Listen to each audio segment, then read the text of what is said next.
Okay, this topic is on expected value, and if you have to do this problem, you need to print out this page from the video page and then copy everything I do from here and then do the other problems that are skipped. So the whole idea when you work with expected value is to take your probability times your outcome and then find the sum of all those different parts. So we have the spinner to the right, and the player wins the amount that occurs on the spinner. We want to know expected value from one spin of the spinner. Well, this is 60 degrees. Then that makes this piece right here 120 degrees because we have 180 degrees. We have a straight angle. Then we have 90 degrees and another 90 degrees.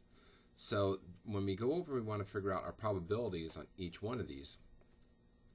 If you take your degrees divided by 360, so if I did 60 divided by 360, that tells me this is equal to 1/6 of a circle. This one would be 120 over 360. Right here it's kind of easy to see that this is just a quarter of a circle and this is a quarter of a circle. So if I'm going to calculate my expected value, I'm going to multiply each of my probabilities times their outcomes. So 1/6 of the time I'm going to get $15. 1/4 of the time I'll get $5. 1/4 of the time I get $16.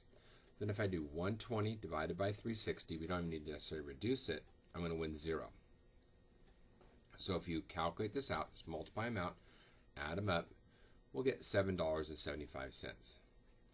Now the game costs $10 to play. So they're using it as a fundraiser for a charity. So the charity is going to make money off of this. So they expect to give away $7.75 per play, but they're charging $10. Therefore, they're making $2.25 per game. If they had 800 people play the game, they'd expect to make 800 times 2.25, which equals $1,800. That's typically what happens when you have any kind of a gambling kind of a game, is that whoever is running it is going to be expected to make money over the long term.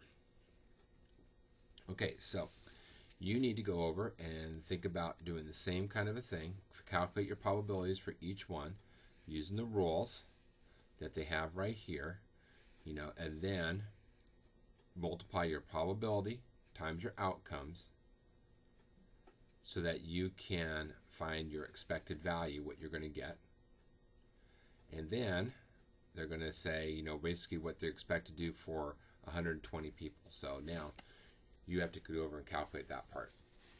Now on the other side of this, we have another type of problem, which gets more realistic in terms of where we're using it in kind of real life situations. So the school is deciding between two copiers. Since both copiers are about the same, cost about the same, decision will be based on the cost of maintenance. Each time the copier breaks down, a service call is made which costs $150. Probabilities for the breakdowns per month for each copier is listed below. So we have these two different ones to choose from. So 40% of the time you have no breakdowns on this one. 25% of the time I'll break down once per month. 15% of the time it does twice per month.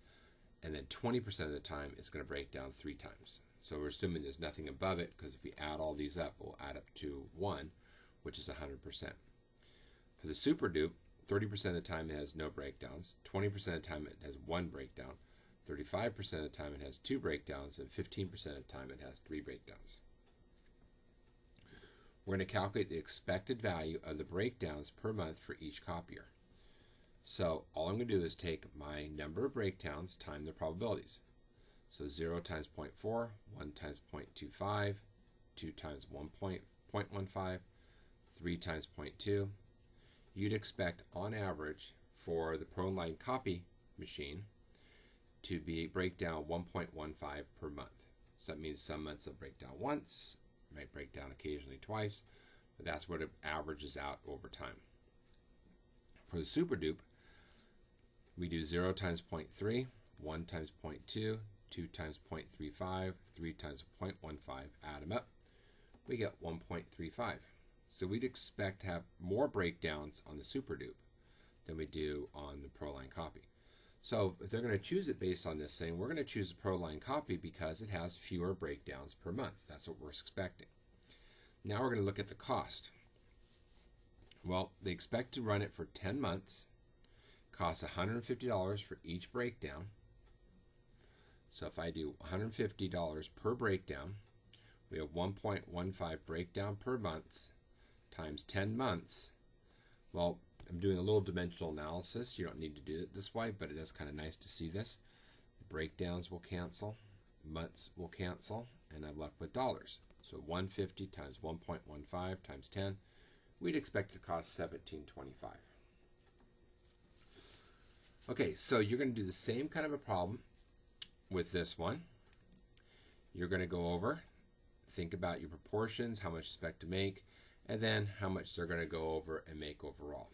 Okay, so do that one. Bring that in when you want to go and take this particular problem.